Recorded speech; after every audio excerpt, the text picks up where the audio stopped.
Bonjour à toutes et à tous et bienvenue pour cette vidéo spéciale consacrée à l'analyse de la fresque d'Elbaf. Comme vous avez pu le voir dans le titre, il ne s'agit pas de la review du chapitre 1138, mais bien d'une vidéo théorie. Si j'avais au départ prévu de vous faire une review complète de ce chapitre, l'analyse de la fresque a pris bien plus de temps que prévu, car je m'attendais pas à découvrir ce que vous vous apprêtez à voir. Je me suis enfoncée un peu trop profondément dans l'histoire et j'ai fini par voler trop près du soleil en découvrant ce que je pensais être le récit de l'ancien royaume. Alors je vais à mon tour vous délivrer la lecture de cette fresque qui, comme avec les géants d'Elbaf, a de multiples interprétations. Bien qu'il soit certain qu'il y ait des erreurs, ce qu'il faut en retenir, c'est le message final que j'en ai traduit. C'est pourquoi vous pouvez vous arrêter ici et ne pas continuer de regarder cette vidéo. Mais si vous décidez de continuer, alors il est possible que vous puissiez connaître une partie de l'histoire cachée derrière One Piece et une partie du secret de cette œuvre. À présent que vous êtes avertis, je vais pouvoir vous donner le sommaire de cette vidéo. Elle se découpera en 3 parties. La première sera une analyse globale de la fresque et des différentes significations. La deuxième sera une analyse que je ferai en parallèle de toutes mes théories des nerfs. Et enfin, la dernière partie sera consacrée à la double lecture qu'il y avait à comprendre derrière cette peinture. Maintenant que tout est dit, et si vous êtes prêts, alors je vous invite à vous abonner à la chaîne et activer la cloche si ce n'est pas déjà fait. Partagez au maximum mon travail, mais surtout, ajoutez une pluie de cœur en commentaire parce qu'il n'y a rien de plus beau à mes yeux. Je vous en remercie sincèrement, et à présent, plongeons dans l'histoire fabuleuse des récits d'Harley, les récits capables de nous dévoiler le One Piece. Avant de débuter par l'analyse de cette fresque, commençons par analyser ses textes. D'ores et déjà, on note qu'Oda a écrit un poème formé de 9 strophes qu'on appelle un neuvain. Le 9 est d'ailleurs synonyme de douleur chez les Japonais et annonce la fin d'un cycle pour mener vers un recommencement, ce qui correspond assez bien au récit de ces 3 mondes. Mais ce chiffre se rapporte également au symbole en couverture de ce livre. Si vous remarquez bien, on compte 9 cercles concentriques. Un symbole qu'on retrouve aussi bien chez les Shandia, les Kozuki, à Alabasta ou encore dans l'église de Kuma. Si au départ il était clair qu'il s'agissait du soleil, une autre lecture pourrait également se faire et ainsi représenter non pas l'astre solaire, mais son parèdre, la lune et ses 9 phases. Et il est vrai que le peuple lunaire porte un rôle crucial et essentiel dans l'histoire de ce monde. Chacune de ces strophes semble structurée de manière à pouvoir s'associer entre elles et raconte une progression à chaque début de phrase. Sur la terre, dans le néant, dans le chaos, il y avait des flammes, un souffle privé, il y avait le vide. Puis la conclusion finale de ces 3 textes s'exprime par une anaphore, mais dont le dernier exprime un espoir. Nous débutons par 2 négations, jamais plus ils ne se croiseront. Pour finalement conclure, ils se croiseront sûrement. Cette strophe finale est la plus importante, car elle explique que bien que le monde soit cyclique, c'est-à-dire que l'histoire se répète, le dernier monde, lui, changera véritablement cette vision et permettra qu'ils se croisent à nouveau. Mais de qui parle-t-il là ? Est toute la question. Le texte fait également une distinction importante entre l'as solaire et le dieu du soleil. Le dieu du soleil n'est cité que 2 fois. Il répondit à l'appel et il danse et sourit tout en guidant le monde vers sa fin, tandis que l'astre seul est cité 3 fois. Les hommes touchèrent le soleil interdit, le soleil ne répandait que la guerre et ses flammes, le soleil reviendra. Il semble donc qu'il faille séparer le dieu de l'astre. Là où la divinité danse, sourit et est invoquée par les esclaves, le soleil, lui, ressemble davantage à une énergie, un pouvoir qui correspondrait à la flamme éternelle. À présent, analysons les dieux cités dans ces 3 mondes. Ils font mention dans le premier du dieu soleil et du dieu de la terre, tandis que dans le second, ils parlent du dieu de la forêt et du dieu de la mer. Ces noms, je pense que vous les connaissez bien, puisqu'ils sont apparus pour la première fois durant le sacrifice de Shandora, à la différence que le dieu de la mer était appelé le dieu de la pluie. Alors, qui sont-ils vraiment et existent-ils au même titre que Nika ? Eh bien, je pense que la réponse est simple. Ganford disait que nul dieu n'existe sur cette terre des hommes. Moi, je dirais plutôt que ceux que les croyants appellent Dieu, les philosophes l'appellent les 4 éléments, ces substances qui constituent le monde. Ainsi, le dieu du soleil incarne le feu, l'énergie de toute vie. Le dieu de la pluie représente l'élément de l'eau. Le dieu de la terre incarne là ce même élément, tandis que le dieu de la forêt représente l'élément de l'air, car c'est de par les arbres que se crée l'oxygène. Chez les Chinois, l'air prend d'ailleurs pour élément le bois. Pour d'autant plus appuyer cette hypothèse, on peut voir que la fresque dépeint parfaitement ces 4 éléments. On y retrouve la pluie, le soleil dans les mains du démon, la forêt avec l'arbre central, et enfin la terre sur laquelle repose toute l'histoire du monde. Les hommes auraient ainsi matérialisé ces éléments sous forme de dieux, à l'image des kami dans la religion Shinto par exemple. Et si les humains prient ces dieux précisément, c'est parce qu'ils sont le fondement même de la vie. Pour pouvoir se nourrir et cultiver son champ, il faut du soleil, de la pluie, de la terre, et il vous pousse une forêt. Luffy porte un chapeau de paille, symbole du paysan. Il aime la nourriture par-dessus tout, il se bat pour permettre aux gens d'obtenir cette même liberté et célébrer cette victoire par un grand banquet. Et la fin de son affrontement face à Kaido résume parfaitement ça. Je veux un monde où tous pourront manger à leur faim. Ces 4 dieux occupent donc une place essentielle sur Terre, car l'homme dépend d'eux. C'est pourquoi ils sont priés et vénérés, car sans eux, la vie disparaîtrait. Généralement, les humains se tournent vers la prière pour 4 raisons principales. L'adoration, le remerciement, la demande de grâce et le pardon. La prière est donc une forme d'écoute de Dieu. Ils espèrent en silence que leurs supplications soient entendues et exaucées. Le peuple d'Alabasta a prié pour que la pluie revienne. Les habitants du pays d'Ewa ont supplié pour que leur terre, étouffée par la pollution des usines, retrouve sa fertilité. Les hommes poissons, eux, n'ont jamais manqué d'eau, mais c'est le soleil qu'ils rêvaient d'atteindre. Quant aux Skypéens, ils voyaient en Luperiard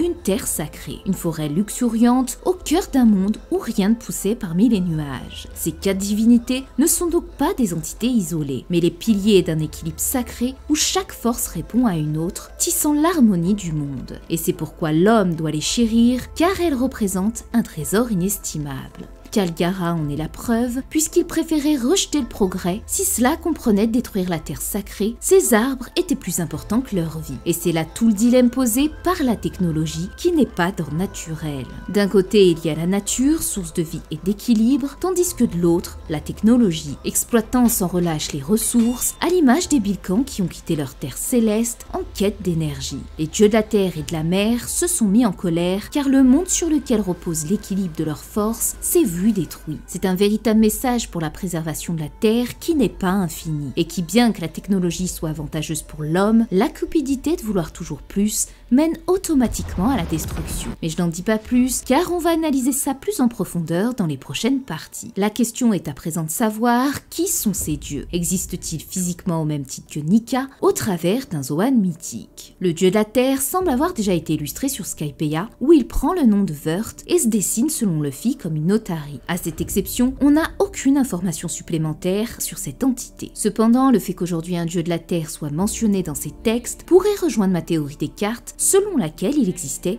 une 4e arme antique.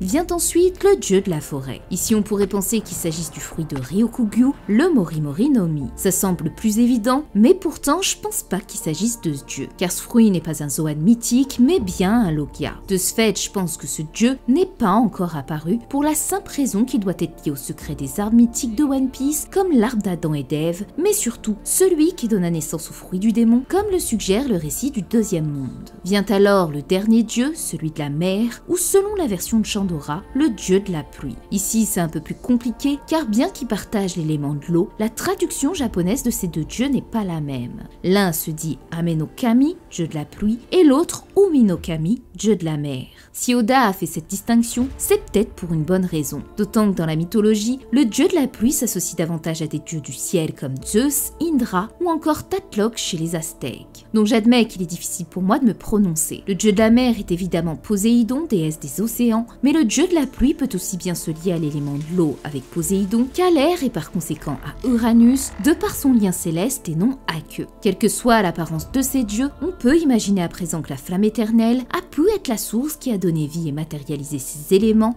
en déité. Le dieu Nika aurait donc été créé en premier par les humains, et le reste des dieux ont suivi, ce qui a conduit dans le premier monde à une guerre des dieux contre les dieux, puis dans le second à une guerre des dieux contre les hommes. Mais on va revenir plus en détail sur ce sujet quand on analysera les textes individuellement. En étudiant ces 4 déités, j'ai remarqué une chose intéressante après ma relecture de Skypiea. Kalgara disait à Norlan qu'il vénérait les poneglyphes comme des dieux. Or, bien qu'il existe de nombreuses pierres, 4 se démarquent, les Rod poneglyphes. Chacun d'eux a été logé dans un lieu qui pouvait s'associer aux 4 dieux qu'on vient de voir. Le poneglyphe de Wano était abrité dans un volcan, soit l'élément du feu avec le dieu du soleil. Celui de Zou était abrité à l'intérieur de l'arbre de la baleine, soit le le dieu de la forêt. Le troisième était anciennement localisé sur l'île des hommes poissons, soit le dieu de la mer.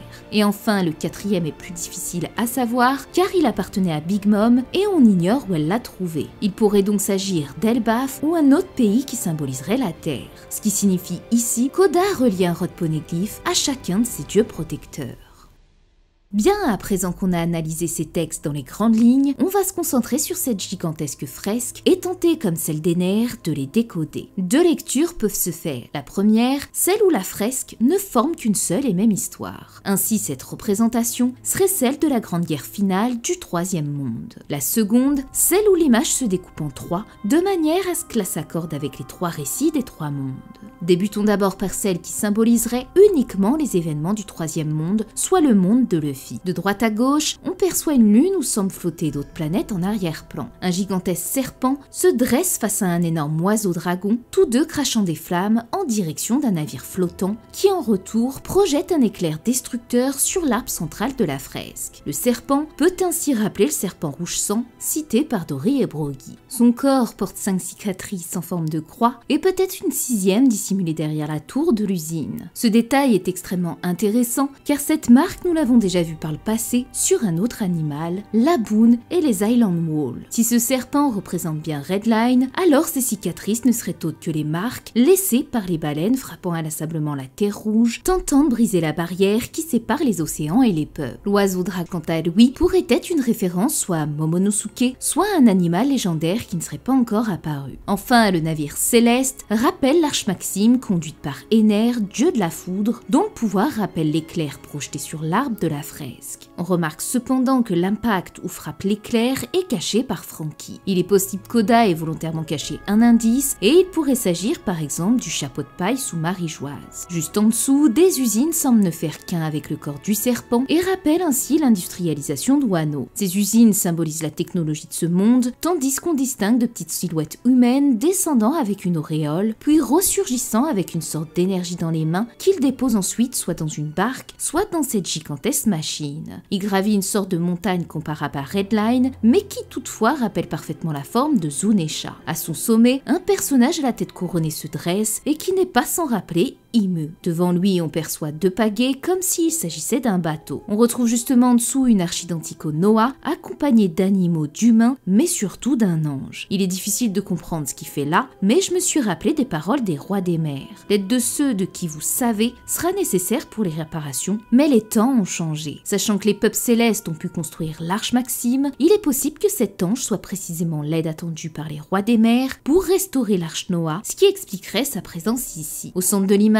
on retrouve un gigantesque arbre qui pourrait rappeler l'arbre d'Adam, étant donné que nous sommes sur les terres d'Elbaf. Enfin, tout le côté gauche représente des personnages bien reconnaissables dans One Piece. On y voit les Minks, la baleine pour les Island Wall, qui rappellent d'ailleurs les hologrammes des baleines volantes sur Egghead. L'ange au-dessus de lui avec la flamme correspond au Lunarian. Le dieu Nika est en réalité Luffy, puisqu'on perçoit la fumée blanche des Zoan mythiques, indiquant qu'il ne s'agit pas du dieu originel. Il y a également un robot qui rappelle Emmet, bien que ce dernier ait été vaincu sur Egghead. Le problème qui se pose ici, c'est qu'il porte 2 cornes, alors qu'Emmet n'en avait qu'une. J'ai donc imaginé une hypothèse où ce robot géant aurait été récupéré par les Vegapunk et aurait peut-être fusionné dans ce corps, ce qui expliquerait les nouveaux réacteurs dans le dos de ce robot. On va pas se cacher que le corps d'Emmet est tout de même bien plus stylé que la fusion des satellites. On peut voir ensuite sur cette fresque différents peuples tels qu'Alabasta avec le drapeau du soleil, les samouraïs de Wano symbolisés par un shuriken et différents navires qui pourraient s'associer à la grande flotte de Luffy ou du reste des races qui ne sont pas identifiables comme la tribu des longs bras, des longues jambes, etc. Les géants sont également présents avec Loki, reconnaissable par ses cheveux et son casque cornu, et un autre géant qui pourrait être Harujin.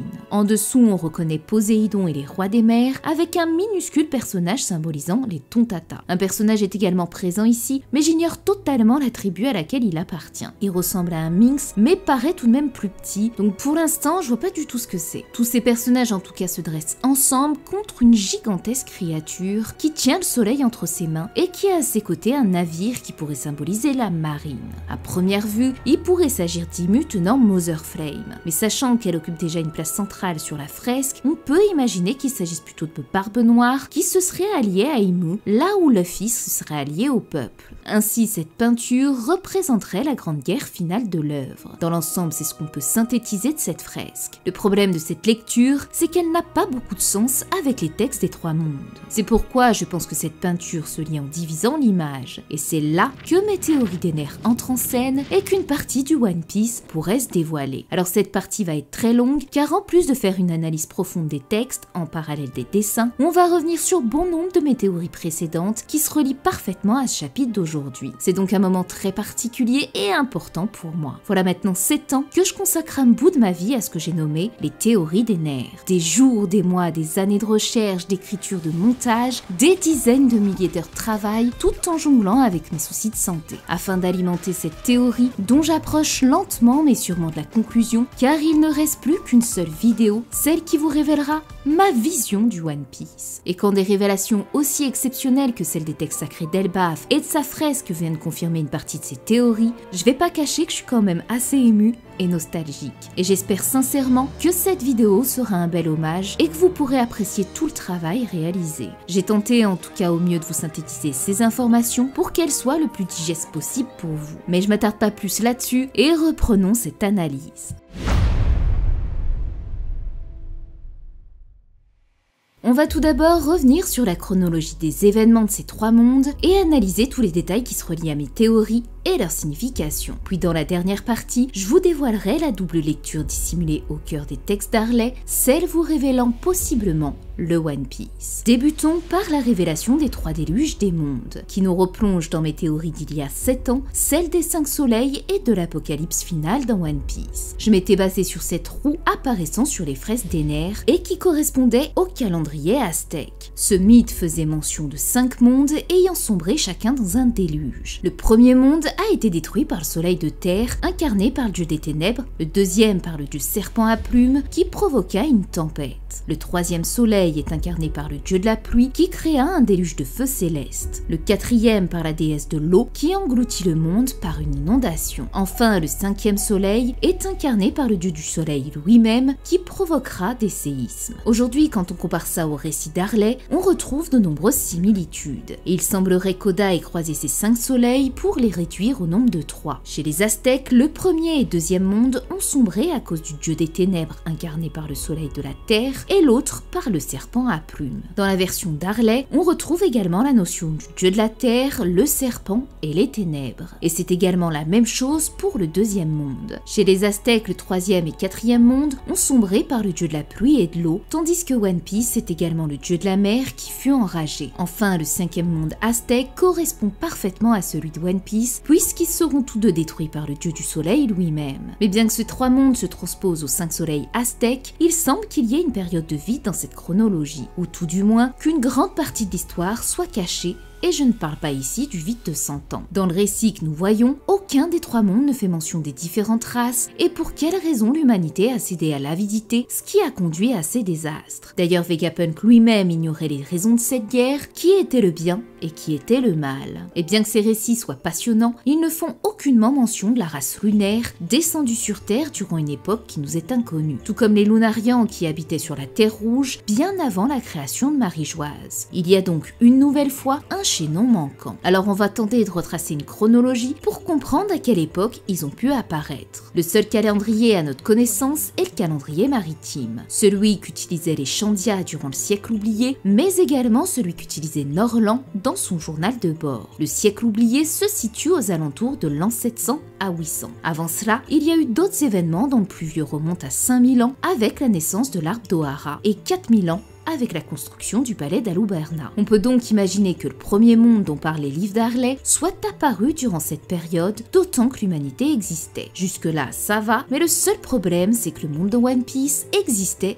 il y a plus de 100 millions d'années. On apprend ça de Quinn qui explique qu'il y a des centaines de millions d'années, les dinosaures régnaient sur le monde. Tout comme Vivi confirmait cette information au chapitre 115. Cette partie n'apparaît nullement dans les 3 mondes que décrit ce livre. Le texte mentionne directement les humains sans faire référence à ces gigantesques créatures qui dominaient la Terre bien avant eux. C'est pourquoi il est possible que le récit d'Elba soit incomplet et qu'Oda nous cache encore un mystère sur la création de cette planète. On va donc tout de même tenter de restituer l'époque de chacun de ces 3 mondes et ce qui va nous aider est tout simplement la chronologie de notre propre monde. Il y a environ 250 millions d'années sont apparus les dinosaures et se sont éteints il y a 66 millions d'années, ce qui se rapporte à ce que disaient Quinn et Vivi. Vers l'an 3500 avant Jésus-Christ, la première civilisation est apparue, les Mésopotamiens. Ici, il n'y a pas de correspondance directe avec un peuple de One Piece. Cependant, cette date correspond à la naissance de l'arbre d'Ohara il y a 5000 ans, soit en l'an moins 3500 du calendrier maritime.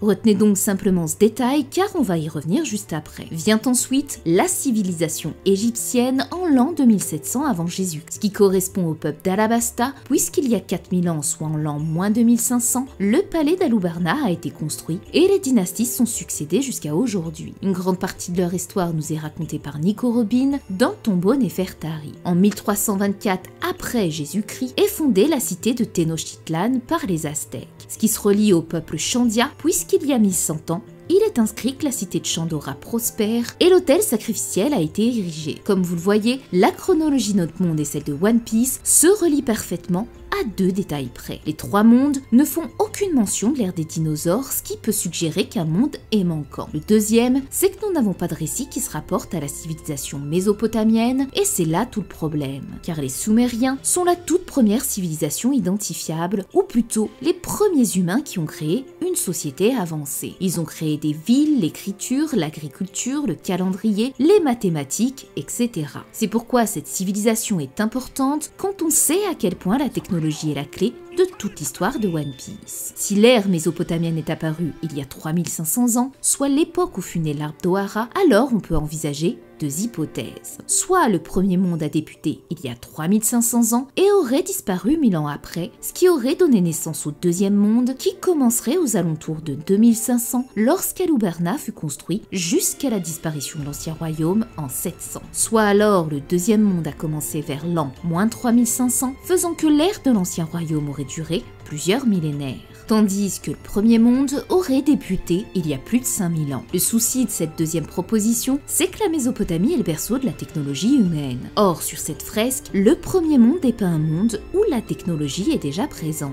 Pour moi, seuls les Bilkans ont pu être à l'origine de cette avancée technologique donnée aux humains. De ce fait, il semblerait que la civilisation du premier monde soit celle de la Mésopotamie. Et c'est ce qui va nous amener à ma théorie sur les origines de toutes les races dans One Piece. Si vous n'avez pas vu cette vidéo, vraiment je vous invite à le faire, et même ensuite après à relire ce chapitre. Vous allez voir à quel point bon nombre de choses se relient à tout ce qui est représenté sur cette fresque et dans les récits d'Harley. Mais avant ça, je vais tenter de brièvement vous la résumer. Dans cette vidéo, j'expliquais que la science était la clé permettant de comprendre comment le monde de One Piece s'est créé, des différentes races jusqu'à l'ancien royaume, et ceci grâce au récit des Anunnaki. Ces dieux venus des étoiles auraient, selon le néo-évémérisme, créé l'humanité à partir de modifications génétiques. Un récit qui faisait parfaitement écho au peuple de la Lune descendu sur Terre, qui aurait ainsi formé, selon moi, toutes les races qui composent le monde de One Piece à partir d'un croisement de l'ADN humain. L'histoire sumérienne faisait également état de 2 grandes guerres qui créèrent 2 déluges, à l'image des 2 premiers mondes dans les textes d'Harley. Mais étudions chacune d'elles pour voir à quel point ces récits sont identiques.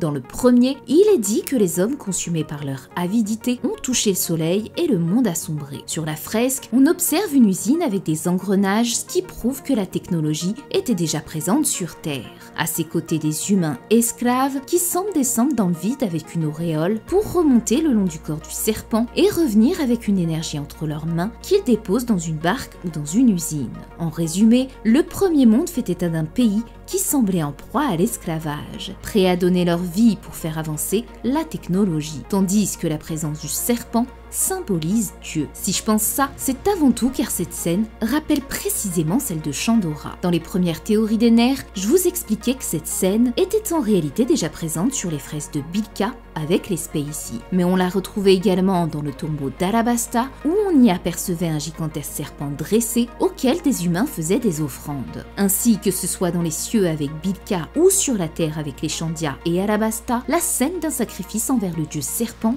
est sacrée. Et c'est probablement pour cette raison qu'on la retrouve aujourd'hui illustrée chez les géants. Chez les Sumériens, ce récit est identique. Le dieu Enlil, la divinité en charge de la terre, s'opposa à son frère Enki qui tenta de venir en aide aux humains. Mais l'avidité des hommes à vouloir devenir des dieux conduit à une guerre et au déluge. Ces travailleurs primitifs se mirent au travail. La mission terre fonctionnait à merveille. Mais un beau jour, un terrible sort s'abattit sur cette prospère cité. En raison de la prolifération des terriens, la nourriture commençait à faire défaut, tandis que les descendants des terriens régressaient vers leurs ancêtres sauvages. De nouveau, Enki prit des mesures et décida de créer l'homme civilisé. Pour y parvenir, il fallut l'union directe d'un dieu et d'une humaine. Ainsi naquit d'Enki et de deux femmes primitives, les premiers hommes et femmes civilisés sur Terre. Une nouvelle espèce de terrien est née à l'image des dieux. Ce terrible événement marqua la prémisse d'un cataclysme sans précédent sur Terre. Celui qui conduira au déluge causé par la grande guerre tenue entre les Igigi, Anunnaki et humains. Par le passé, les humains devenaient progressivement comme des divinités, mais peu à peu, ce sont les dieux qui sont devenus prisonniers de cette planète. Cette mission s'est muée en un cauchemar, ils étaient les maîtres, mais Enki et ses terriens ont fait des Anunnaki des esclaves. Un grand désastre allait frapper et la mort ne tarda pas à venir les chercher. Avant que la fureur des cieux ne frappât la terre, Enki, créateur de l'humanité, refusa de les abandonner à leur sort. En secret, il mit dans la confidence son fils et demi-dieu Ziusudra. Une dévastatrice tempête s'apprête à ravager toute la cité. L'humanité et sa descendance seront anéantis. Il donna alors à son fils une semaine pour construire un grand bateau qui pourra résister à une inondation. Un navire submersible qui sera décrit sur une tablette. Il y rassemblera sa famille ainsi que la semence de tout ce qui est utile, animal ou végétal, et qu'il dirigera en direction du pic jumeau des Aratta jusqu'au mont du Salut. À travers lui, c'est l'homme civilisé qui survivra. De la même façon que dans le premier monde de One Piece, la quête insatiable de pouvoir menée par les humains avec le soutien d'un dieu a provoqué la colère d'un autre dieu, l'amenant à anéantir ce monde pour en rebâtir un nouveau. Ce qui nous conduit au deuxième monde de One Piece et la seconde guerre des Anunnaki, la guerre qui conduira les hommes à devenir des dieux. Ici, il s'agit bel et bien de l'ancien royaume, l'époque où les 20 rois se sont alliés pour renverser Joy Boy. Dans le texte d'Harley, il est mentionné que le peuple de la demi-lune fit un rêve, le peuple de la lune eut aussi sa vision. La finalité fut que les humains devinrent des dieux. Dans ma théorie sur l'ancien royaume, c'est précisément cette histoire que je vous ai racontée à travers le mythe des Anunnaki. Celle d'un monde où les humains, grâce aux dieux du soleil, sont devenus des dieux eux-mêmes, semant ainsi la guerre et le chaos. Ainsi, je mettais ça en parallèle de One Piece, où j'expliquais qu'une apocalypse aurait éclaté à la suite d'une prophétie annoncée par deux factions opposées. L'une adressée aux 20 rois qui étaient pour moi les 10, aujourd'hui appelés le peuple de la demi-lune, et l'autre adressée aux dieux qui symbolisaient le peuple de la lune, l'ancien royaume. Bien des événements et des affrontements pour la suprématie entre les descendants divins ont eu lieu. Ces conflits de pouvoir conduiront les dieux et les hommes à un événement majeur, l'apocalypse engendré par l'utilisation des armes de la terreur. Celui à l'origine de ce conflit est le fils d'Enki, vous savez, le dieu scientifique à l'origine de l'humanité que je comparais juste avant à Joy Boy. Il est connu sous le nom de Marduk, mais également adoré sous le nom d'Amun-Re ou Imudi, le dieu du soleil, et est figuré par le dragon serpent rouge. Ce dieu né sur terre octroya des territoires aux demi-dieux, ceux qu'on appelle dans la Bible les Néphilim, et leur conféra le statut de souverain investi de la mission de gouverner d'autres mortels. Le but unique du fils d'Enki était de prendre le trône au centre du monde et d'être désigné comme le roi de la Terre, le maître de cette planète. L'utilisation des armes de la terreur fut justement provoquée par la prophétie que reçut Enlil au sujet de Marduk. Le temps de la générosité et de la paix sera suivi de méfaits et d'effusions de sang. Celui qui s'est proclamé Dieu suprême s'emparera de la Terre. Une catastrophe inconnue, voulue par le sort, s'abattra. Pour pallier à cette prédiction, Enlil décida de l'anéantissement de Sumer par l'utilisation l'utilisation des armes de la terreur. Et c'est ainsi que Marduk accéda au trône divin et établit sa suprématie en tant que roi du monde. Si nous prenons en compte cette prédiction mésopotamienne et que nous la transposons à One Piece, alors il est bien possible que l'ancien royaume ait lui aussi reçu une prophétie similaire sur le sort qu'il adviendrait de leur royaume. Si l'ancien royaume interprétait cette prophétie comme étant une représentation du diable en Im, les rois alliés pourraient l'interpréter différemment en considérant Im comme le Messie, celui qui protégera l'humanité de la destruction causée par l'avancée technologique de ce royaume, qui créait des races supérieures à l'homme et qui conduirait à leur extinction. Comme vous l'aurez compris, les prophéties pourraient jouer un rôle crucial dans One Piece, d'autant par l'interprétation que l'on fait d'elles. Cette théorie sur l'ancien royaume semble donc bel et bien se confirmer. Les prophéties ont été au cœur de l'histoire du siècle oublié, mais il semblerait également qu'une autre se confirme d'une certaine façon à travers la notion de peuple de la demi-lune et le peuple de la lune. Je pense que vous avez probablement tous dû faire le rapprochement avec Lady, d'autant que cette lettre est précisément le kanji ancien de la lune. Ça semble donc tomber sous le sens qu'il s'agisse de ce peuple. Mais c'est également un très bon argument qui appuie ma théorie sur cette lettre. Comme d'habitude, vous pouvez cliquer sur le petit en haut à droite de l'écran pour mettre de côté cette vidéo et la regarder après celle-ci pour bien comprendre à quel point les récits d'Harley rejoignent cette théorie. En tout cas, je vous expliquais que les 20 rois, ceux qui se prennent aujourd'hui pour des dieux, étaient anciennement des esclaves. C'était la raison pour laquelle ils se sont rebellés et ont formé une coalition contre toutes les races pour éviter que celle-ci ne les domine. C'est précisément pour cette raison qu'ils ont adopté l'initiale du Di. Étant les créations des dieux lunaires, ils portaient leur sang en eux. Ainsi, ils n'étaient pas seulement des demi-dieux, mais aussi et surtout des demi-lunes. Un héritage partagé entre le monde céleste et leur humanité terrestre. Et c'est ce qui va nous conduire au troisième monde et au rôle de Luffy. Il est inscrit que le dieu du soleil guidera le monde vers sa fin, tandis que la fresque dépeint l'ensemble de tous les peuples et des armes antiques, faisant face à ce qui semble être les ténèbres, incarnées soit par Im, soit par Barbe Noire. Et cette guerre mènera à lever l'aube sur le monde. Ce récit est tout simplement au mot près la troisième théorie des nerfs, publiée il y a 7 ans sous le titre L'Apocalypse de la Grande Guerre. Depuis, je l'ai approfondie et développée davantage, notamment à travers ma théorie sur le rôle des Di, mais comme vous allez le voir, le principe est resté le même. Cette grande guerre cataclysmique sera en l'honneur de la libération du peuple, s'affrontant alors le pouvoir du gouvernement mondial face au peuple. On retrouvera alors chaque personnage et peuple que les Mugiwara auraient rencontré. Tous participeront à l'opposition. La bataille finale débutera alors. L'apocalypse jaillira, tout explosera et sera détruit par cette grande guerre. Des séismes, des tsunamis jailliront, entraînant alors la fin du monde. Mais surtout, cet apocalypse servira à remettre le monde en place, que tout soit sur une même base, c'est-à-dire ce que je vous expliquais dans la théorie de la Pangée. Et enfin, la troisième grande guerre, celle qui aura lieu sur la Terre Sainte de Marie-Joise après la découverte de l'Aftel, opposant l'alliance de tous les peuples face au gouvernement mondial et Barbe Noire. En anéantissant la Terre Rouge des Dragons Célestes, c'est la fin d'une ère millénaire d'oppression qui s'écroule et la vengeance d'un siècle d'histoire profanée. Les hommes-poissons, les Minx, les Tontata, les Shandia, le peuple des Wa et même les humains, tous unis dans un seul et même but, faire retentir le grondement des tambours dans les cieux et sur la terre, afin d'exaucer leur souhait d'être libres et d'admirer ensemble l'aube sur le monde. Ainsi, la prédiction de Shirley selon laquelle Luffy causerait la destruction de l'île des hommes-poissons deviendrait réalité. C'est au cours de cette bataille épique que les armes antiques se déchaîneront et que l'utilisation des arches mèneront les peuples à survivre à ce grand déferlement en les guidant vers la terre sacrée de l'Aftel, faisant ainsi renaître l'aube sur le monde et réunissant toutes les races sur un seul et même lieu, en une seule et même pièce. À présent qu'on a compris comment les différents mondes ont été détruits et situés à approximativement leur époque, on va entrer plus en détail sur les différents dessins et textes pour en comprendre leur signification. On observe qu'aucun de ces mondes ne débute dans un état de paix. Le premier monde s'ouvre sur une terre en flammes qui se conclut par la destruction. De cette ruine naît le néant, qui marque le commencement du second monde.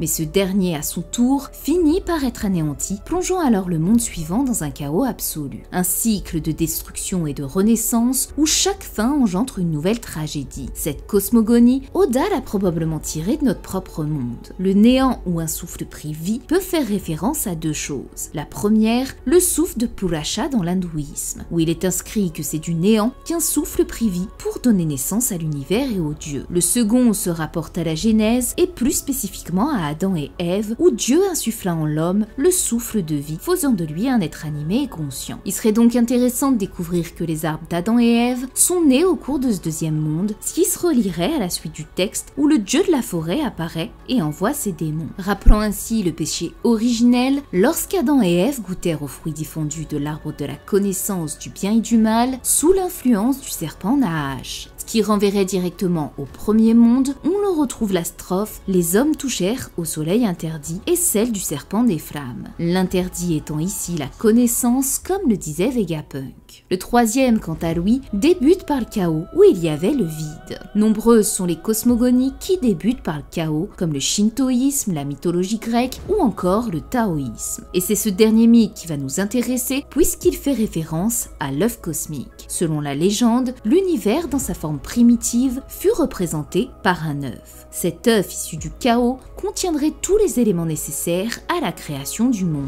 Lorsqu'il se brisa, il donna naissance à ce que l'on appelle aujourd'hui l'univers. Chaque mythologie a sa version, mais toutes se réunissent autour d'un élément commun, l'œuf cosmique, symbole de l'aube et du crépuscule.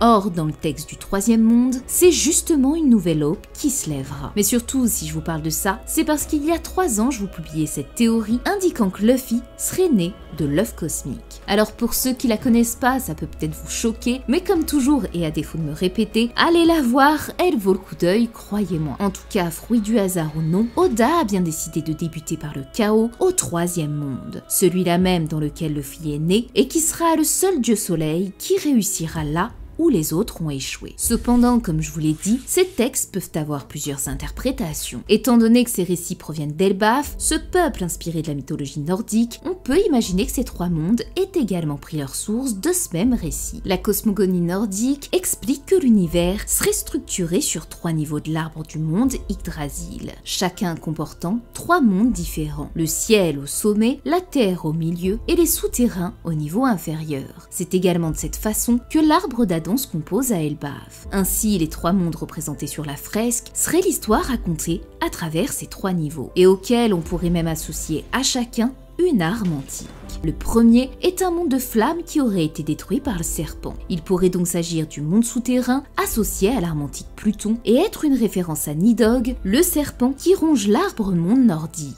Le second est dominé par un oiseau dragon gigantesque perché au sommet de l'arbre et qui rappelle Vidofnir, l'aigle nichant au sommet de l'Yggdrasil. À ses côtés se trouve un immense bateau volant qui vient frapper l'arbre d'un éclair. Ici, il s'agirait donc du monde céleste qui aurait été détruit par l'arme antique Uranus, ce qui expliquerait comment la Terre du troisième monde s'est fragmentée, projetant des îles entières dans le ciel et sous la mer, provoquant un dérèglement total des pôles magnétiques. C'est pourquoi, à l'époque, je vous expliquais que la Terre tournait à l'envers, et que la cause de ce bouleversement n'était autre que l'utilisation des armes antiques, et qu'il fallait donc une nouvelle apocalypse pour permettre au monde de reprendre son sens d'origine. Et justement, ce troisième monde est accompagné de la princesse Poséidon et des rois des mers qui représentent le monde du milieu. Et là, forcément, ça nous ramène une nouvelle fois à mes anciennes théories et plus précisément 3 d'entre elles. Celle des arches, celle qui vous expliquait comment elles étaient alimentées et enfin ma théorie des cartes.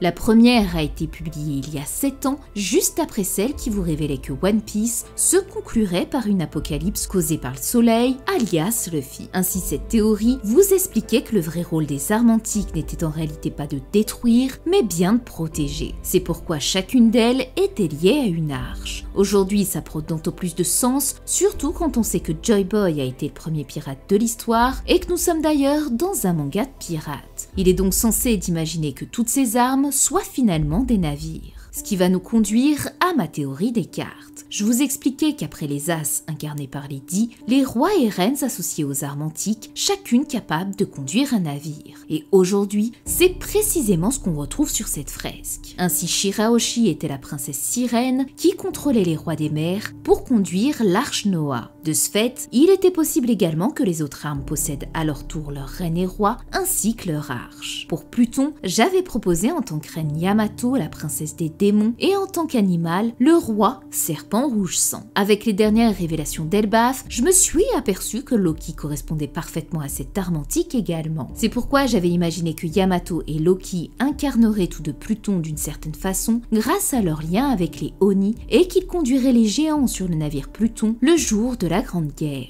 Quant à la place du serpent rouge sang, je vous disais qu'il pouvait s'agir soit du fruit du démon de Loki, soit du bateau Pluton lui-même. Aujourd'hui, cette fresque vient renforcer encore davantage ma théorie, et ce, grâce à deux détails clés. Le premier est évident puisqu'il y a bien la présence d'un gigantesque serpent destructeur du monde. Mais le second détail, bien plus subtil, fait toute la différence. Parmi tous les personnages de cette fresque, un seul partage une particularité avec ce serpent. Ce bandeau tressé qui parcourt son corps se retrouve justement sur le géant central à casque cornu, semblable à Loki. Ainsi, ma théorie selon laquelle Loki mènerait les géants durant le Ragnarok se précise parfaitement avec cette fresque. Restait alors Uranus. On ne sait rien d'elle, ni même s'il s'agit d'un objet ou d'une entité humaine. Mais aujourd'hui, avec cette fresque, tout semble coïncider avec le tableau des cartes. Pour moi, la reine était soit Nami, soit la princesse de la lune. L'animal qui représentait l'arme du ciel était soit le roi dragon, soit l'oiseau roc.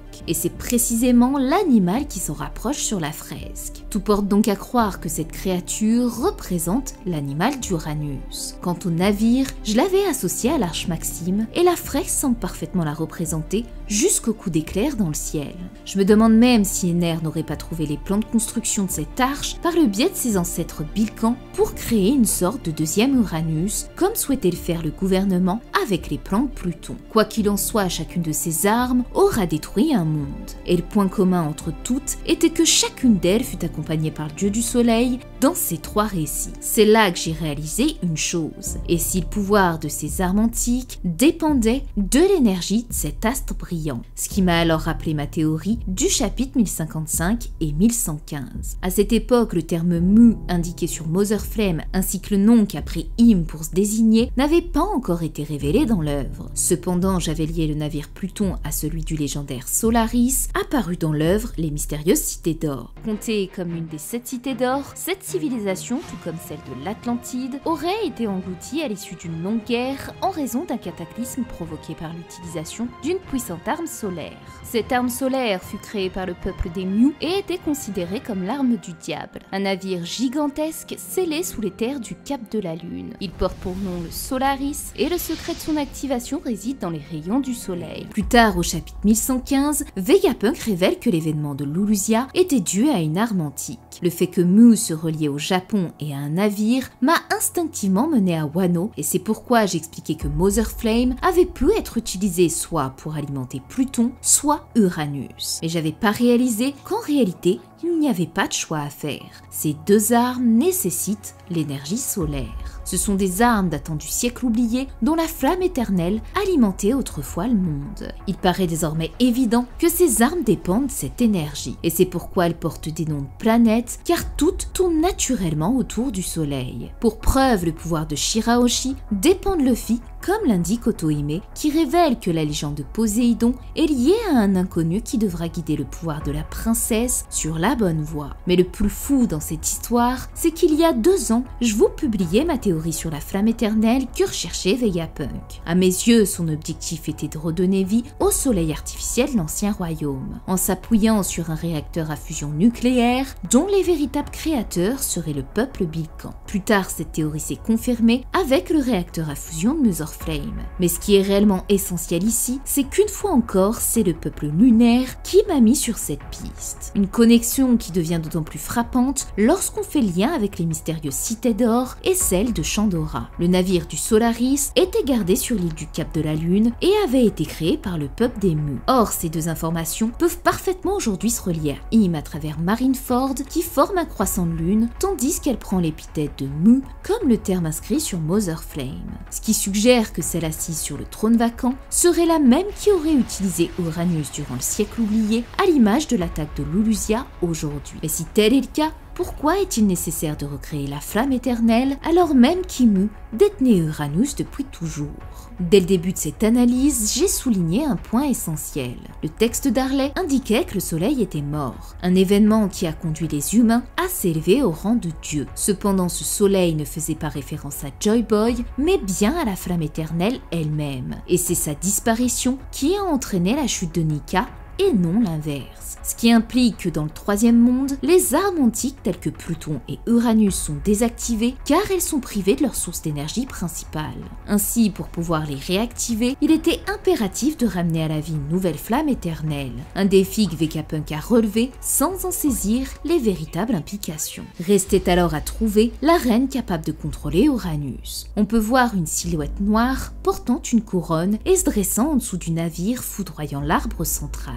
Tout semble indiquer qu'il s'agit d'Im, ce qui expliquerait comment elle a pu manipuler ce pouvoir pour anéantir le Luzia, ce qui suggère alors qu'elle pourrait bien être Uranus. Au départ, c'était pas du tout ma théorie, mais bien celle de Goji, car pour moi je pensais davantage qu'Imu était la déesse de la Terre liée à la 4e arme antique qui n'avait pas encore été révélée. D'autant qu'aujourd'hui avec la mention d'un dieu de la Terre, ça semblait parfaitement correspondre à ce que j'avais théorisé. Il y a 4 ans, j'avais donc publié cette théorie, Im, la mère de l'humanité. Cette vidéo était liée de nouveau au tableau des cartes où je vous disais qu'il existait non pas 3 mais bien 4 armes antiques incarnées par les dieux des 4 éléments. Le feu pour Pluton, l'air pour Uranus, l'eau pour Poséidon et la dernière arme avec le dieu de la Terre. Cette dernière case s'associait au trèfle, soit à Shanks, et aujourd'hui Shamrock, et avait pour reine dans ma première hypothèse Imu. Forcément aujourd'hui avec cette révélation, tout porte à croire qu'elle serait ce dieu destructeur du premier monde. Malgré tout, il y a quelque chose qui me dérange, car j'ai cette sensation que le dieu de la Terre est un autre nom pour parler du dieu des souterrains, soit Pluton, d'autant qu'il s'associe au serpent des flammes. C'est pourquoi si je prends du recul sur les différents éléments de cette fresque et des propos de Vegapunk, alors Uranus semble davantage se lier à Imu. Il s'agit d'une arme céleste qui doit logiquement s'associer à cette même thématique. Tout comme Poséidon est un dieu des océans qui a pour reine une sirène capable de contrôler les rois des mers. Et Im correspond parfaitement à une déité céleste. Elle se fait appeler Dieu et vit au sommet du monde. De plus, elle incarnait selon moi Lucifer et l'Antéchrist, se reliant parfaitement à la thématique céleste. Lucifer était l'ange le plus lumineux, celui qui rêvait de devenir Dieu avant de tomber et de devenir Satan. De même que l'Antéchrist était associé au dragon, la bête de l'Apocalypse, ce qui fait immédiatement écho à l'oiseau dragon qu'on distingue sur la fresque. Sans compter qu'elle a utilisé une arme antique qui semble être Uranus. Il est donc pour moi très difficile de me prononcer car je parviens toujours pas, même aujourd'hui, à comprendre pourquoi Imu se relie à autant de choses. Je pense qu'il faudra attendre encore un nouvel indice pour pouvoir s'assurer de cette théorie. Ok, à présent qu'on a analysé certaines parties des textes d'Harley et mis en parallèle cela à mes théories, on va pouvoir entrer au cœur de cette analyse. Jusqu'ici, on a étudié les différents détails de cette fresque et imaginé à quoi ils pouvaient s'associer dans One Piece. Mais à présent, notre objectif va être bien différent, celui de comprendre l'histoire profonde que raconte cette peinture et décrypter la double lecture qu'Oda a subtilement dissimulée dans ses textes. C'est grâce à cela qu'une partie du trésor de One Piece pourrait vous être révélée, comprendre l'histoire du siècle oublié, une partie des raisons des larmes de rire de Roger sur Laftel et du véritable message caché derrière le nom de Romance Down, l'aube d'une nouvelle aventure. Si vous êtes prêts, alors débutons. Cette fresque n'a pas une lecture unique et linéaire, mais se divise en 3 parties parallèlement aux 3 récits. Tout comme les fresques d'Ener, la lecture débute de droite à gauche et bien que le chapitre soit en noir et blanc, on remarque des couleurs bien définies pour représenter les 3 mondes. La plupart des personnages et décors sont grisés, cependant 3 personnages se distinguent par leur taille et leur couleur plus foncée. Le premier est un serpent et appartient au premier monde. Le deuxième, l'oiseau dragon niché au-dessus de l'arbre, incarne le deuxième monde. Et enfin, le personnage à gauche, le démon ailé, représente le troisième monde. En comprenant à présent que chacune de ces entités incarne un monde, on peut désormais étudier chacun d'eux individuellement. Et là, attention, vous allez voir à quel point votre lecture après ça sera complètement différente. Si je me trompe, alors ne likez pas la vidéo. Mais si votre vision change après ce qui va suivre, alors pensez à lâcher votre meilleur like et me dire en commentaire « Nina, j'étais pas prêt pour ça ». Ok, à présent, préparez-vous bien à ce qui va suivre. Pour saisir pleinement le sens de cette fresque, il est essentiel de réaliser que ces dessins sont l'œuvre d'un enfant. L'hypothèse de Ripley bouleverse ainsi totalement notre perception des choses, car si vous comprenez ça, vous réaliserez que cette peinture n'est ni plus ni moins qu'une métaphore, où chaque dessin représente quelque chose de concret et tangible de la vie. Cependant, à travers le regard et la main d'un enfant, cette réalité se transforme en un conte où les objets et les êtres prennent vie dans un univers fantastique. Et c'est pourquoi il faut se détacher de l'imaginaire pour en comprendre le véritable sens. La première strophe fait état d'une terre de flammes qui suggère que ce monde était déjà en proie à la désolation. Si on se fie au dessin qui l'accompagne, on pourrait y voir une représentation d'un monde post-apocalyptique, une ère marquée par le chaos et la souffrance. On y observe que la technologie existait bien avant le siècle oublié, qui lui appartient au deuxième monde. L'esclavage était déjà présent, comme le mentionne la deuxième strophe, et cela se reflète sur la fresque qui dépeint des hommes descendant avec une auréole avant de remonter pour alimenter la machine ou le serpent. Bien qu'à première vue cette scène peut évoquer une arme antique ou un truc assez badass, en réalité ce dessin est une double métaphore. Si on retire cette vision d'enfant et qu'on perçoit cette lecture d'un œil adulte, alors ces hommes qui s'enfoncent dans la terre pour en ressortir avec une énergie représentent en réalité des mineurs qui s'enfoncent dans les profondeurs de la terre pour y extraire des minerais précieux tels que l'uranium par exemple dont a besoin cette usine. La première strophe, un monde de flammes, indiquerait en réalité qu'il se trouve aux abords d'un volcan. Et si je dis ça, c'est pour une bonne raison, car le minéral que tentent d'extraire ces hommes est probablement l'hélium 3. Ce nom vous dit probablement rien, pourtant il s'agit d'une ressource essentielle à la création d'un soleil artificiel grâce au processus de fusion nucléaire, ce qui expliquerait ainsi l'apparition du dieu du soleil dans ce texte. C'est ce qu'on avait étudié dans ma théorie sur la flamme éternelle où je cherchais à comprendre ce que tentait de recréer Vegapunk, car ce réacteur à fusion nucléaire était utilisé il y a de ça plus de 800 ans dans One Piece et est tout bonnement l'énergie créatrice de l'ancien royaume. Comprendre la fabrication d'une telle machine nous permettra alors de retracer l'histoire du peuple à son origine. Pour faire un bref résumé, ce réacteur à fusion nucléaire a pour nom le tokamak. Il s'agit d'une chambre à vide en forme de donut où seront confinés dans un plasma chaud deux variantes de l'hydrogène. D'un côté le deutérium et de l'autre le tritium. Malheureusement, si le deutérium est trouvable naturellement et en abondance dans l'eau de mer, le tritium, lui, n'existe qu'en infime quantité sur Terre. La solution serait alors de le remplacer par un combustible alternatif, l'hélium 3. L'hélium 3 est extrêmement rare sur Terre, mais on le trouve dans des formations rocheuses volcaniques au fond de l'océan. C'est pourquoi le récit a débuté par une terre en flammes, précisant que nous nous trouvions sur une terre volcanique. Ainsi les hommes ont creusé profondément sous un volcan, atteignant les roches mantéliques pour extraire l'hélium 3, cette ressource utilisée dans la fusion nucléaire et qui permet de créer un soleil artificiel. Mais un tel projet exigeait des ressources technologiques et humaines colossales. C'est pourquoi l'exploitation humaine a dû atteindre son paroxysme durant cette ère, et c'est ce qui a conduit les hommes à prier Dieu, comme l'indique la strophe suivante, dans un ultime espoir de s'affranchir de cette existence oppressante et de rêver à la liberté. Ce récit illustre donc parfaitement cette vérité profonde, la quête insatiable de l'homme à vouloir égaler Dieu en forgeant une technologie surpassant les lois de la nature. Cette quête démesurée prit forme à travers l'énergie infinie que l'histoire nommera plus tard la flamme éternelle, le soleil artificiel. Une belle ironie que de vouloir créer cet astre qui existait déjà naturellement. Mais en cherchant à dominer la création, l'homme a fini par détruire la nature, qui dans One Piece se matérialise en prenant le nom du dieu de la terre. Ainsi, l'alliance entre le dieu de la terre et le serpent de flamme qui consume le monde est une puissante métaphore, celle de la nature en révolte, reprenant ses droits à travers ce serpent qui symbolise en réalité un volcan en éruption. Son réveil est provoqué par une technologie incontrôlée et destructrice, dont l'exploitation effrénée a ravagé l'équilibre naturel, plongeant le monde dans les ténèbres et la mort. D'ailleurs, c'est une parfaite référence au film d'Hayao Miyazaki, et plus précisément celui de Princesse Mononoke, un film où la colère de la terre prend la forme d'une bête sacrée, tout comme le serpent représenté sur cette fresque. Et ces deux créatures portent sur leur dos les mêmes vaguelettes, symboles de leur nature divine. Ce film évoquait aussi les arbres abattus, la maladie, autant d'éléments qu'on retrouve à Chandora, dont le peuple priait ce même dieu serpent. Ce monde questionne donc sur le rapport entre l'humain et son environnement, et soulève une question essentielle. essentielle. Jusqu'où l'humanité peut-elle aller avant que son orgueil ne la conduise à sa propre perte? Et c'est ce qu'on va voir dans le deuxième monde.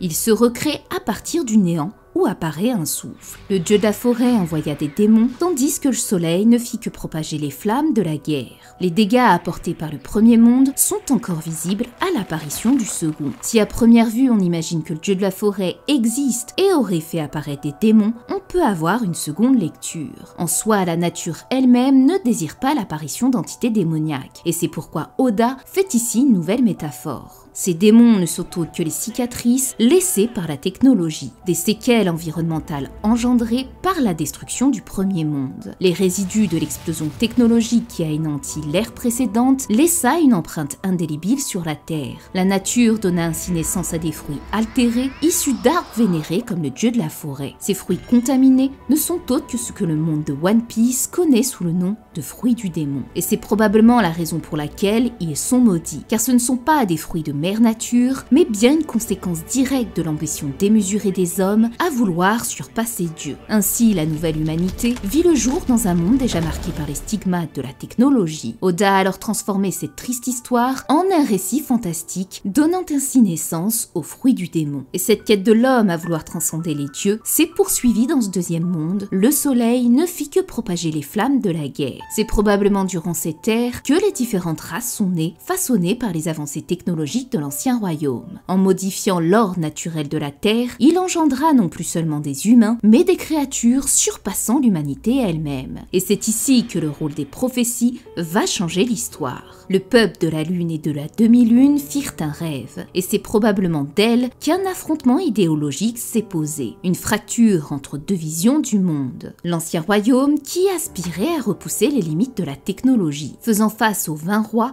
qui s'y opposaient, redoutant que l'humanité disparaisse. Un conflit d'ambition et de peur qui marqua à jamais l'histoire du monde. Et c'est là que la réaction de Roger prend tout son sens, et qu'on va comprendre pourquoi toute cette histoire est appelée le conte du rire. Le peuple de la Lune, qui revendiquait autrefois le titre de Dieu, reçut finalement une prophétie tragique. Ils seraient anéantis par leur propre création, par ce en quoi ils avaient foi, la technologie. Tandis que les humains, le peuple de la demi-lune qui se sont opposés à cette même technologie, vont finalement se résoudre à l'utiliser pour la détruire. C'est ainsi que la strophe suivante prend tout son sens. Les hommes tuèrent le soleil. Si l'on pourrait croire que cette strophe fait référence à la défaite de Joy Boy face aux 20 rois, sa véritable signification est plus complexe. Elle relate la chute de la flamme éternelle. Le mot soleil n'est pas accompagné du terme Dieu, ce qui implique que sa disparition a entraîné par la même occasion la fin du dieu soleil et par extension Joy Boy. En détruisant la technologie, c'est-à-dire le soleil artificiel de l'ancien royaume, les hommes ont fait le choix de renoncer à un pouvoir qui n'était pas naturel. Pourtant, pour parvenir à détruire cette technologie, l'homme fut contraint d'utiliser ce pouvoir interdit. Et c'est pourquoi dans la fresque, on peut observer Im en dessous du navire supposé être l'arme antique Uranus pour détruire l'arbre, symbole de la Terre. En choisissant d'utiliser ce pouvoir pour détruire ce même pouvoir, les hommes devinrent finalement des dieux, ceux-là même contre lesquels ils s'étaient battus. La strophe, le dieu de la mer, empli de rage, se dressa, fait ici référence à deux choses. En tant qu'entité, il s'agit probablement de la sirène Poséidon, qui après avoir vu mourir son ami Joy Boy, a laissé éclater sa rage, comme Shirahoshi lorsque sa mère est morte. Mais sur le plan métaphorique et dans une seconde lecture, il symbolise l'océan lui-même, une conséquence climatique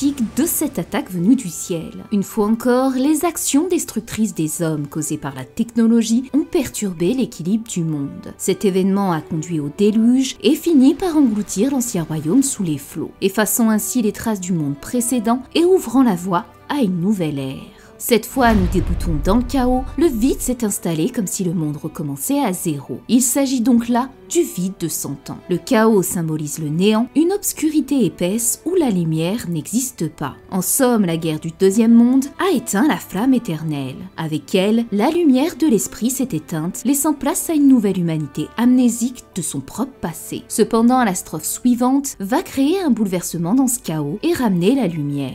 Les vestiges indésirables se souviennent du jour promis et entendent la voix de la demi-lune. Si on peut penser que les vestiges indésirables sont une référence aux ruines de l'ancien royaume, en réalité, il s'agit là d'individus. Bien que le deuxième monde fût détruit, il y a eu des rescapés. Et il s'agit tout simplement des différentes races que vous connaissez dans One Piece. C'est pourquoi le terme vestige est associé à indésirable, car il s'agit de tous les peuples qu'a souhaité faire disparaître le gouvernement durant la guerre du siècle oublié, ce qui fait directement écho aux paroles de Vegapunk. Bien que chacun d'eux ignore l'histoire qui s'est déroulée il y a 800 ans et par extension leurs propres origines, leurs ancêtres leur ont confié un héritage, ce que le texte appelle le jour promis et que nous lecteurs connaissons sous le nom du trésor du One Piece. Un trésor inestimable que Joy Boy, le premier pirate, a laissé dans son sillage. Il a parcouru le monde, découvert sa propre histoire, son propre passé et a réalisé que ce monde était prisonnier d'un cycle sans fin. Malheureusement, il l'a réalisé trop tard et a échoué, tout du moins dans son monde à lui. C'est pourquoi Joy Boy a pris soin d'inscrire l'histoire afin qu'elle ne sombre jamais dans l'oubli. Il a fait construire des pierres indestructibles qu'il a confiées à tous les peuples pour que chacun d'eux devienne un vestige vivant de cette mémoire et contribue à son échelle à la reconstruction d'un monde nouveau. C'est pourquoi la strophe sur ces vestiges s'accompagne d'un souvenir du jour promis et entende la voix de la demi-lune. Là où ces races incarnent ces vestiges du passé, la voix de la demi-lune n'est autre que celle des Dix, ces figures légendaires qui autrefois s'étaient dressées contre l'ancien royaume. Dans l'obscurité, le peuple commence à percevoir cette voix, une lueur dans les ténèbres qui révèle la vérité, leur héritage. Cette voix de toute chose n'est pas seulement celle qu'on le retrouve gravée dans les poneglyphes, mais bien celle des héritiers de la demi-lune, ceux s'étant opposés à la technologie et en qui coulait le sang des dieux lunaires. Ironie du destin, ces derniers sont aujourd'hui connus comme le gouvernement mondial, alors qu'à l'époque, leur lutte visait à éradiquer la technologie afin d'établir un monde de paix. C'est ce que symbolise le trône vacant, un idéal, une volonté de mettre un terme aux guerres qui ont ravagé le monde. Et bien que Joy Boy connaissait le destin funeste qu'attendait ce monde, il a insufflé à tous les peuples une promesse, un jour promis, un serment adressé à toutes les races, une conviction inébranlable que le monde finira par changer, que la guerre qui déchire les peuples depuis des millénaires prendra fin. Ce jour où les humains, les hommes-poissons, les minx, les tontata et toutes les races uniront leurs forces pour bâtir un monde meilleur où ils cohabiteront en harmonie. La fresque dépeint d'ailleurs parfaitement cette union des peuples, qui se battent côte à côte pour tenter de détruire le mal, en l'incarnation d'Imu ou Barbe Noire, qui tient entre ses mains un soleil symbolisant Mother Flame et par conséquent la technologie elle-même. C'est pour cette raison que Joy Boy a confié à chacun d'eux les poneglyphes et les armes antiques, car ces vestiges de l'ancien royaume ne sont autres que les peuples eux-mêmes, et témoignent d'une histoire qui ne doit jamais être effacée afin que chacun en prenne conscience et en tire les enseignements nécessaires. Et il aura fallu que le monde soit détruit par 3 fois pour que ces messages délivrés depuis des millénaires soient enfin entendus et compris par tous. Ainsi, ce jour promis, viendra un garçon à la tête couronnée d'un soleil à l'horizon qui se dressera pour lever l'aube sur le monde et dissiper l'obscurité de la lune,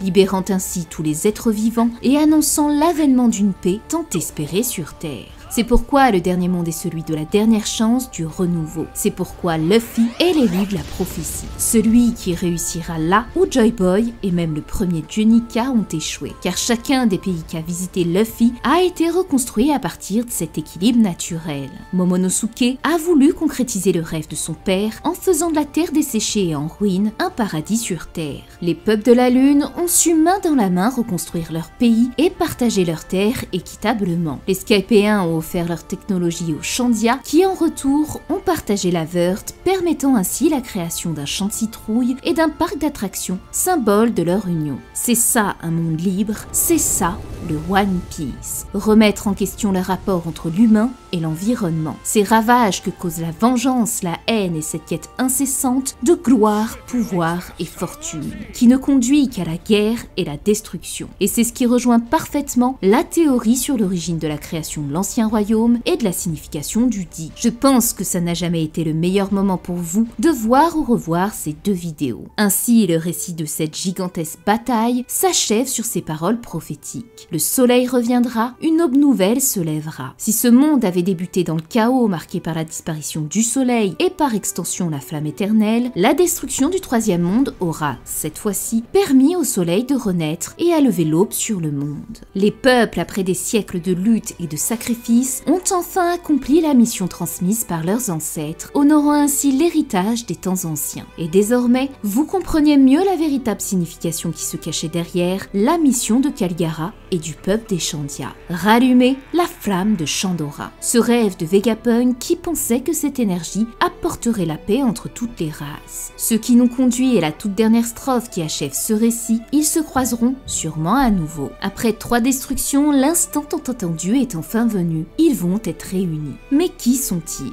C'est sans doute la question que beaucoup se posent. Pourtant cette phrase, bien qu'elle puisse sembler énigmatique, ne date pas d'aujourd'hui. Oda nous en avait déjà soufflé la signification, et ce bien avant, à la toute fin de l'arc Wano, lors de la fermeture des rideaux. Bien que nos chemins doivent se séparer pour le moment, que ceux-ci se croisent à nouveau un jour quelque part. Une phrase qui semblait simplement marquer la conclusion d'un chapitre, mais qui pourtant est une véritable métaphore des retrouvailles entre l'aube et la lune, faisant ainsi écho aux paroles de Toki et Denjiro. Toi la lune qui ne connaît pas l'aube.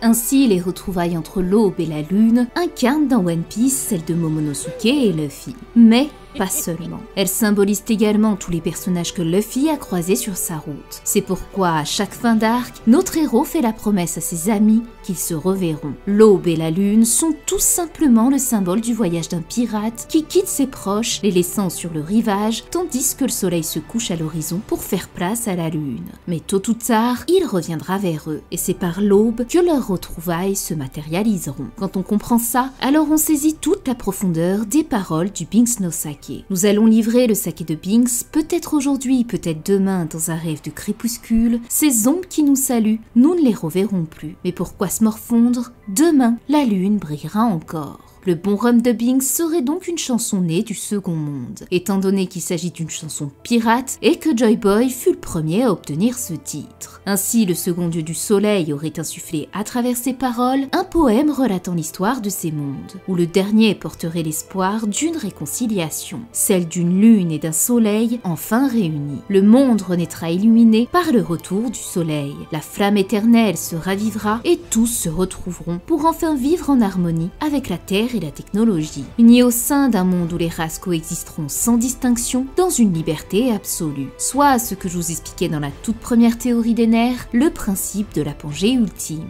Cette terre qui dans le futur pourrait se reformer et ainsi abriter tous les peuples du monde. C'est pourquoi Luffy devra briser Redline, cette montagne rouge portant le sang de l'esclavage, des différences ethniques et de toutes les souffrances qui ont séparé l'humanité. Détruire Redline signifie détruire les frontières entre les races, faire des 4 mers une seule mer All Blue et permettre à chacun d'observer un seul soleil à l'horizon sous un seul et même regard, inscrivant un nouveau chapitre à ce conte sans fin, à cette légende riante nommée le One Piece et qui s'intitulera réellement le roman de l'aube à l'aube d'une grande aventure.